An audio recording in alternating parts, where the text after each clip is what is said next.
미국의 외교 전문지죠. Foreign Policy가 이번 연말에 그 글로벌 리팅커라고 하는 코너를 기획을 했는데요. 그러면 2016년이 글로벌 포퓰리즘의 시대다 이렇게 평가를 내리고 있습니다. 그래서 이제 브렉시트가 영국을 집어삼키고 트럼프라는 인물이 대통령이 되고 두테르테라는 인물이 대통령이 되는 그런 해가 있다면은 2017년은 이거를 재고해보고 결산하는 한 해였다 이렇게 정리를 하면서요. 그래서 이제 리팅커라고 하는 건데 새로운 질서가 정착함에 따라서 이걸 어떻게 대응을 할 것인지 살펴보는 의도다. 이렇게 기획 의도를 설명하고 있는데 이 기획에서 글로벌 리팅커로 이제 문재인 대통령을 꼽은 겁니다. 그동안 있었던 북한의 미사일 발사 거기에 대한 국제사회 반응 좀 정리해 봅시다. 네. 북한이 지난주 행했던 거의 75일여 만에 국제사회를 위한 도발.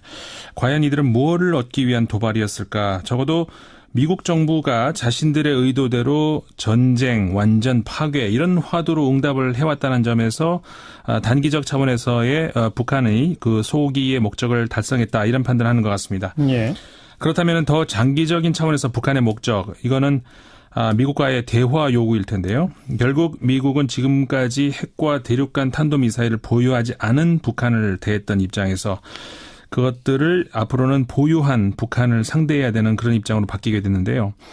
북한은 이들이 미사일 성공했다고 자평하자마자 바로 미국을 향해서 대화를 그러니까 핵 보유국 인정을 전제로 대화를 요구하고 나섰고 미국은 핵을 포기해야만 할 수 있다. 응하지 않겠다. 이런 입장에 와 있죠.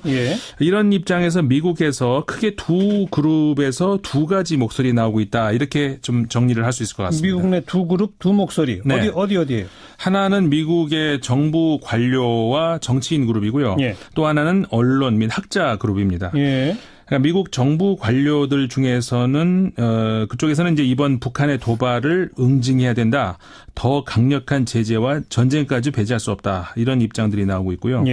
반면에 그 전문가 그룹에서는 이제 서서히 미국과 북한 양측이 대화에 임할 때가 됐다. 이런 주문들이 나오고 있습니다. 그러니까는 우리나라 언론들이 이 외신 반응이다. 이렇게 전하고 있는 것들이 주로 이 미국의 정치인과 관료들의 반응들을 주로 전하는 것들인데요. 관료의 발언이 나오면 다 보도하죠. 네.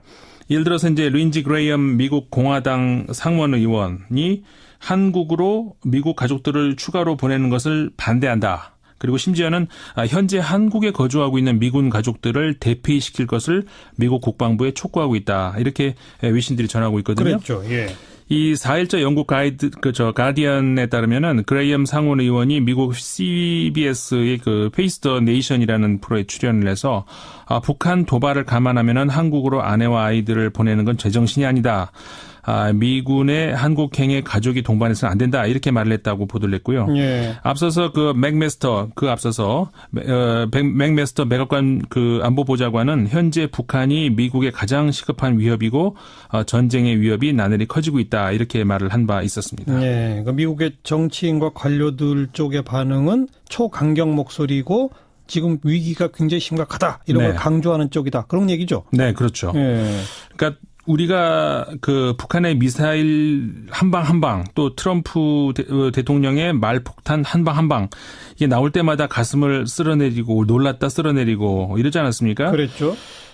최근 1년의 일들을 그래서 이런 걸 잘 한번 정리를 해보면은 결국은 북한과 미국이 한 번씩 교대로 한반도 위기를 잔뜩 키워놓고 나서 그다음에 트럼프 대통령이 직접 동아시아 순방을 하면서 이제 마치 정세가 안정되는 듯한 착시를 일으키게 했고 그래서 한국 국민들이 트럼프 대통령을 향해서 박수를 보내는 사이에 미국은 한국 정부에 수조 원어치 무기를 팔아치웠고 그랬죠.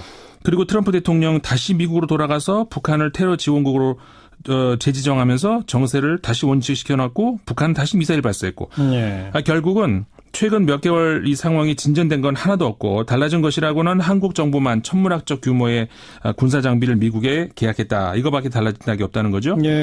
결국 미국 정치권의 한반도의 이 위기 조성 이게 미국 군수 산업을 활성화시키는 장점 외에 한반도 정세 안정에 무슨 기여를 했느냐 이런 목소리가 나올 수 있다는 건데 이게 이제 중국에서 대표적인 그런 볼멘 소리가 나오는 것이 바로 이런 입장입니다. 지난달 30일자 홍콩 대공보에 초대 주한 중국 대사를 지냈던 옌징 전 대사가 기고문을 실었는데요. 옌징 대사는 이렇게 말을 했습니다. 한반도 안정을 바라지 않는 두 나라가 미국과 북한인데 양국의 생각은 다르지만 북미 간의 의도적인 도발이 현재의 한반도 위기를 만들고 있다. 이렇게 주장을 했습니다. 예. 한반도 안정을 바라지 않는 두 나라가 미국과 북한이다. 네. 참 생각해 볼 건 대목이고요. 근데 미국 내에 그 정치권과 관료들과 또 다른 입장, 또 다른 목소리가 있다는 거죠. 그건 네, 뭐예요? 그렇죠. 그러니까 이게 비슷한 소리가 나오는 건데 이게 뭐냐면은 미국의 또 다른 목소리. 그러니까 이 한국 언론에서 비교적 그 상대적으로 소개가 잘 안 되고 있는 목소리들인데요. 미국 언론에서는 더 광범위하게 전해지고 있는 전문가 집단 목소리입니다. 지난달 30일자 미국 뉴욕타임스는 사설을 통해서 북한의 핵실험이 역설적으로 희망의 전조가 될 수 있다. 이런 주장을 했는데요. 예. 이 신문은 이번 북한의 대륙간 탄도미사일이 물론 두말할 것 없이 도발인 건 맞지만 이는 오히려 새로운 외교 국면의 가능성이 될 수 있다. 이렇게 주장을 한 거거든요. 그리고 북한 측의 말대로 이번 실험이 실제로 만족할 정도라면은 지금이야말로 트럼프 행정부가 다시 한번 대화의 가능성을 북한에 타진해야 할 적시일 수 있다. 이렇게 예. 뉴욕타임스가 주장을 했습니다. 예. 그 블룸버그 통신 역시 지난 30일자 북한과 대화를 해야 하는 사유라는 제목의 사설에서 북한이 이번 핵실험 이후에 국가 핵무력 완성의 역사적 대업에 실현됐다. 이렇게 선언을 했다고 하면서 예. 그렇다면 이거는 핵 및 미사일 개발 중단에 대해서 논의할 의향이 있음을 가리키는 것이 될 수 있다. 이렇게 분석을 했습니다. 예. 핵과 미사일 완성했다. 그건 결국 대화를 하겠다. 대미 협상력 강화 우리는 다 했다. 네. 이제 대화하자. 네. 이런 얘기죠, 그러니까. 그렇죠. 다만 이제 블룸버그 통신 같은 경우에는 그렇다고 해서 이 대화 타진이 북한의 승리를 하는 해석으로 비춰서는 안 된다. 이 점은 강조를 하고 있고요. 그러니까 미국의 입장이 상당히 신중해야 되고 또 어떤 대화든 시간은 굉장히 오래 걸린다. 때로는 좌절감을 줄 수도 있다. 하지만 해야 할 일은 꼭 해야 된다. 이렇게 이제 시간이 오래 걸릴 수 있는 대화를 강조를 했고요. 예. 그다음에 또 그 외교 전문 온라인 매체죠. 근데 디플로매트 가 또 지난주 이번 북한의 ICBM 대륙간 탄도미사일 실험이 가까운 시일 내에 대화 가능성이 높아졌다. 이걸로 인해서 높아졌다. 상징한다? 네, 그렇게 예. 했습니다. 이 매체 역시 북한이 목표를 달성했다고 말한 부분에 그 주목을 하고 있었는데요. 뭐 그렇다면 머지않아서 미국 정부와 대화에 임할 그런 의향이 있음을 보여주는 의도적인 신호다. 이렇게 해석할 수 있다고 분석을 하고 있습니다. 예. 그러면서 역시 몇 주 사이 변화가 일어날 것이다. 라고 기대해서는 안 된다. 장기적인 대응을 주문하기도 했습니다. 뉴욕타임스, 블룸버그, 또 디플로매트. 네. 그러니까 사실 미국의 모든 언론은 한반도의 전쟁은 불가능하니까 결국은 대화로 풀 수밖에 없고 그렇죠. 북한이 이제 스스로 완성했다고 하니 미국 정부 이제 대화에 대해서 진지하게 더 고민해라. 계속 그 목소리를 내고 있는 거고. 네. 하지만 미국 정부는 계속 긴장을 고조시키면서 한국에 무기 팔고 이런 맞습니다. 거군요. 네. 그렇게 해서 미국의 두 목소리다. 이렇게 정리할 수 있습니다. 유럽 쪽 목소리는 어때요? 프랑스 한 언론이 이번 북한의 도발을 계기로 새로운 국제 질서 가능성을 가늠해 보는 어떤 기사를 선보였는데요. 예. 이게 프랑스의 중도 보수 성향 신문입니다. 르피가로지가 어제 그러니까 4일자 보도한 내용인데요. 최근 북핵 위기는 세계의 중심축이 아시아 태평양으로 이동하고 있다는 걸 보여주는 일이다. 이런 분석을 했습니다. 예. 그러니까 동아시아 지역의 영토 분쟁, 역사 분쟁 이게 이제 완전히 해결되지 않은 지역이라고 소개를 하면서 북한 위기는 북한 정권의 고립화, 그다음에 트럼프 대통령의 돌발적 행동, 그다음에 워싱턴의 혼란과 판단 오류에서 비롯된 것이다. 이렇게 정리를 하면서 예. 미국의 핵 우산은 이제 신뢰를 잃고 있다.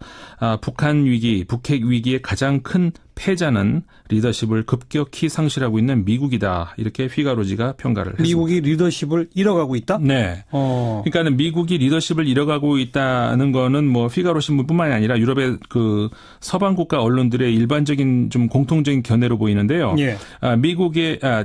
영국의 가디언도 30일자 신문에서 전쟁에 대한 트럼프 대통령의 호전적인 발언으로 미국이 점점 고립되고 있다. 이렇게 분석을 해놨거든요. 예.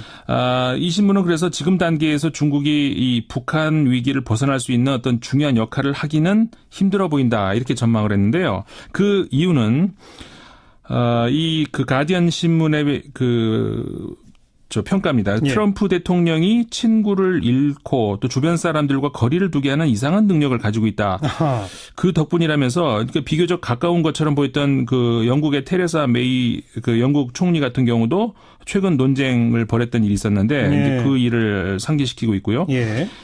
독일 신문도 한번 봤는데요. 도이치 벨러라는 그 신문이 29일 이렇게 얘기했습니다. 북한의 ICBM이 기회가 될 수 있다. 이 신문도 이렇게 얘기했고, 그러니까 북한이 이제 유리한 고지를 점해서 협상 준비가 됐을 수 있다. 이렇게 전문가의 말을 인용해서 보도를 하게 됐습니다. 예. 그러니까 특히 지금 방금 소개해드린 도이치 벨러 이 신문이 우리 언론에 알려졌던 그 그레이엄 상원 의원의 전쟁 가능성 언급, 이 말이 나왔던 상황을 자세하게 설명을 하고 있는데요. 이 기사에서. 이 신문에 따르면은 이 그레이엄 상원 의원이 CNN 방송에서 미국이 북한과의 전쟁을 향해서 나아가고 있다 이렇게 말을 하니까 사회자가 북미 간의 전쟁 발발 가능성은 동북아 수백만 명의 목숨을 위태롭게 할 수 있다 이렇게 사회자가 말을 했다고 합니다. 예. 그러니까는 그레이엄 상원 의원이 이렇게 말을 했다고 합니다. 미국의 대통령은 미국의 안보와 영내 안정 사이에서 선택을 해야만 한다 이렇게 말을 했다고 하거든요. 바로 미국의 북한 무력 응징론의 배경을 보여주는 장면이라고 할 수 있을 것 같습니다. 예. 그렇죠. 긴장만 고조시키고 해결에 대해서는 별로 역할을 못하고 있으니까 미국의 리더십은 잃어가고 있다. 네. 그런 반응이 유럽에서 나온다는 유럽입니다. 얘기군요. 네. 그래요. 또 어떤 소식들 정리해 볼까요? 그 문재인 대통령 관련 외신 보도 한 두 가지 좀 전해드리겠습니다. 예. 최근 문재인 대통령 임무가 우리 많이 유행하는 말입니다만 극한 직업이다 이렇게 평가하는 외신 보도들이 좀 나오고 있는 것 같은데요. 그래요? 네. 그 4일자 어제죠. 그 홍콩 명보가 살얼음판을 걷는 문재인 대통령 이런 제목의 칼럼에서요. 예. 문재인 대통령이 한중 간의 갈등에서 어려운 임무를 수행 중이다 이런 평가를 했는데 박근혜 정권 하에서 사드 배치가 이루어졌지만은 문재인 대통령이 미국과의 관계상 사드 배치를 번복하기는 어려웠을 것이다. 이러면서 이제 대신 중국의 강력한 대응보다는 소프트한 해결책을 찾았고 그 임무가 그 노영민 주중 대사에게 조졌다 이렇게 소개를 했습니다. 노영민 대사에 대해서 중국은 좀 호의적인가요? 일단 그 문재인 대통령이 최측근이라는 점에서 긍정적으로 보고 있고요. 특히 그 중국의 역사라든가 한시 이런 거에 능하다는 그러니까 한 지중파로 알고 있습니다. 예. 그래서 이 칼럼에서도 그 노영민 대사에 대해서 중국의 기대가 있다면서 그 중국이 가장 기다리는 것은 한국이 사드를 설치해야 되는 이유, 그다음에 그 정당성을 좀 설명해 주는 일이다 이렇게 말을 하고 있거든요. 그러니까 한국이 중국의 안보 이익을 해치지 않는다면은 중국도 굳이 더 이상 이제 사드 문제를 붙잡고 있을 이유는 없을 것이다 이렇게 말을 하고 있는데 예. 어쨌든 그래서 문재인 대통령도 중국과의 관계에 성의를 보이기 위해서 그 한미일 연합 군사 훈련을 거절을 했다. 그 결과로 문재인 대통령이 방중 그다음에 시진핑 국가주석의 그 평창 올림픽 방한 가능성도 나오게 된 것이다 이렇게 평가를 했습니다. 한중 간의 갈등 속에 살얼음판을 걷고 있다. 네. 그게 홍콩 명보의 보도단 얘기죠. 그렇습니다. 대통령에 대한 또 하나 외신 보도는 뭡니까? 미국의 외교 전문지죠. Foreign Policy가 이번 연말에 그 글로벌 리팅커라고 하는 코너를 기획을 했는데요. 리팅커가 뭐예요? 그러니까 띵커 하면은 이게 사상가 이런 예. 뜻 아니겠습니까? 근데 약간 말장난을 한 겁니다. 앞에 이거 RE를 이탈릭처로 써가지고 예. 다시 재고해보는 이런 말을 같이 덧붙인 그런 뜻인데, 그러니까 2016년이 왜 그러냐면 2016년이 글로벌 포퓰리즘의 시대다 이렇게 평가를 내리고 있습니다. 그래서 이제 브렉시트가 영국을 집어삼키고 트럼프라는 인물이 대통령이 되고 두테르테라는 인물이 대통령이 되는 그런 해가 있다면은 2017년은 이거를 재고해보고 결산하는 한 해였다 이렇게 정리를 하면서요. 그래서 이제 리팅커라고 하는 건데 새로운 질서가 정착함에 따라서 이걸 어떻게 대응을 할 것인지 살펴보는 의도다. 이렇게 기획 의도를 설명하고 있는데 이 기획에서 글로벌 리팅커로 이제 문재인 대통령을 꼽은 겁니다. 뭐라고 평가를 했어요? 올해를 장식할 글로벌 리팅커로 문재인 대통령을 한국의 품위 있는 민주주의 리더십을 되살리려 하는 인물이다. 이렇게 평가를 했습니다. 예. 이 매체는 새로 집권하는 지도자들 가운데서 문재인 대통령보다 더 큰 시련에 직면하는 지도자는 거의 없었다. 취임하자마자 최우선 과제가 박근혜 정부에서 결정적인 타격을 가했던 정부에 타격을 했던 부패 스캔들이 터진 뒤에 국민의 신뢰를 복원해야 되는 과제였다. 이렇게 평가를 하면서 그런가 하면 또 사드로 인한 그 미국 중국 사이에서의 갈등 이걸 조정을 해야 됐고 설상가상으로 김정은의 핵무기 위기를 겪어야 됐다. 이렇게 전하고 있습니다. 큰 시련에 봉착했는데 국민적 평가는 괜찮다 이런 보도겠군요. 네, 그렇죠. 예. 대선 당시 그 득표율이 40% 정도 웃돌았는데 이제 그 취임 한 달 만에 지지율 75%를 기록했다. 뭐 여러 가지 부도론 오조라든가 뭐 열린 자세 이런 것들이 지지 요인이다. 이런 평가가 나왔습니다. 알겠습니다. 글로벌 리싱커 문재인 대통령 이야기까지. 자, 수고하셨습니다. 네, 감사합니다. 국제문제평론가 인문결 연구소의 임상훈 소장이었습니다. 미국의 외교 전문지죠. 포린 폴리시가 이번 연말에 그 글로벌 리팅커라고 하는 코너를 기획을 했는데요. 그러면 2016년이 글로벌 포퓰리즘의 시대다 이렇게 평가를 내리고 있습니다. 그래서 이제 브렉시트가 영국을 집어삼키고 트럼프라는 인물이 대통령이 되고 두테르테라는 인물이 대통령이 되는 그런 해가 있다면은 2017년은 이거를 재고해보고 결산하는 한 해였다 이렇게 정리를 하면서요. 그래서 이제 리팅커라고 하는 건데 새로운 질서가 정착함에 따라서 이걸 어떻게 대응을 할 것인지 살펴보는 의도다. 이렇게 기획 의도를 설명하고 있는데 이 기획에서 글로벌 리팅커로 이제 문재인 대통령을 꼽은 겁니다. 있었던 북한의 미사일 발사 거기에 대한 국제사회 반응 좀 정리해 봅시다. 네. 북한이 지난주 행했던 거의 75일여 만에 국제사회를 위한 도발. 과연 이들은 무엇을 얻기 위한 도발이었을까? 적어도 미국 정부가 자신들의 의도대로 전쟁, 완전 파괴 이런 화두로 응답을 해왔다는 점에서 단기적 차원에서의 북한의 그 소기의 목적을 달성했다 이런 판단을 하는 것 같습니다. 그렇다면 더 장기 분들이 나오고 있습니다. 그러니까는 우리나라 언론들이 이 외신 반응이다 이렇게 전하고 있는 것들이 주로 이 미국의 정치인과 관료들의 반응들을 주로 전하는 것들인데요. 관료의 발언이 나오면 다 보도하죠. 네. 예를 들어서 이제 린지 그레이엄 미국 공화당 상원 의원이 한국으로 미국 가족들을 추가로 보내는 것을 반대한다. 그리고 심지어는 현재 한국에 거주하고 있는 미군 가족들을 대피시킬 것을 미국 국방부에 촉구하고 있다. 이렇게 외신들이 전하고 있거든요. 그렇죠. 이 4일자 영국 가디언에 따르면은 그레이엄 상원 의원이 미국 CBS의 그 페이스 더 네이션이라는 프로에 출연을 해서 북한 도발을 감안하면은 한국으로 아내와 아이들을 보내는 건 제정신이 아니다. 미군의 한국행의 가족이 동반해서는 안 된다. 이렇게 말을 했다고 보도를 했고요. 앞서서 맥메스터 백악관 그 안보보좌관은 현재 북한이 미국의 가장 시급한 위협이고 전쟁의 위협이 나날이 커지고 있다. 이렇게 말을 한 바 있었습니다. 그러니까 미국의 정치인과 관료들 쪽의 반응은 이 위기 조성 이게 미국 군수 산업을 활성화시키는 장점 외에 한반도 정세 안정에 무슨 기여를 했느냐 이런 목소리가 나올 수 있다는 건데 이게 이제 중국에서 대표적인 그런 볼멘 소리가 나오는 것이 바로 이런 입장입니다.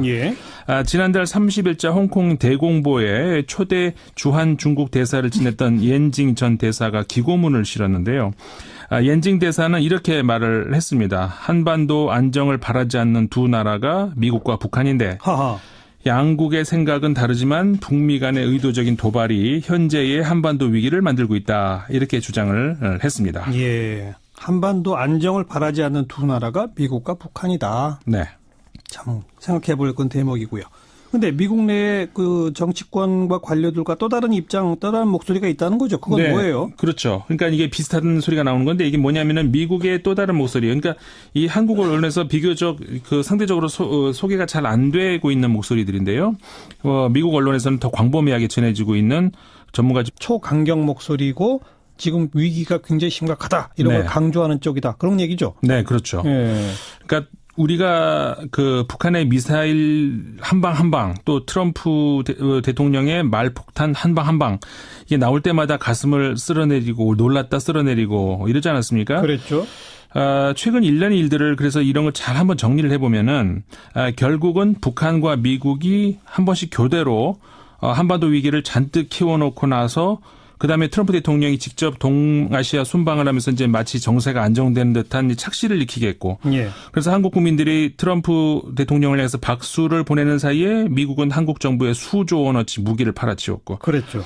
그리고 트럼프 대통령 다시 미국으로 돌아가서 북한을 테러 지원국으로 재지정하면서 정세를 다시 원칙시켜놨고 북한은 다시 미사일 발사했고 결국은 최근 몇 개월 이 상황이 진전된 건 하나도 없고 달라진 것이라고는 한국 정부만 천문학적 규모의 군사 장비를 미국에 계약했다. 이거밖에 달라진 게 없다는 거죠.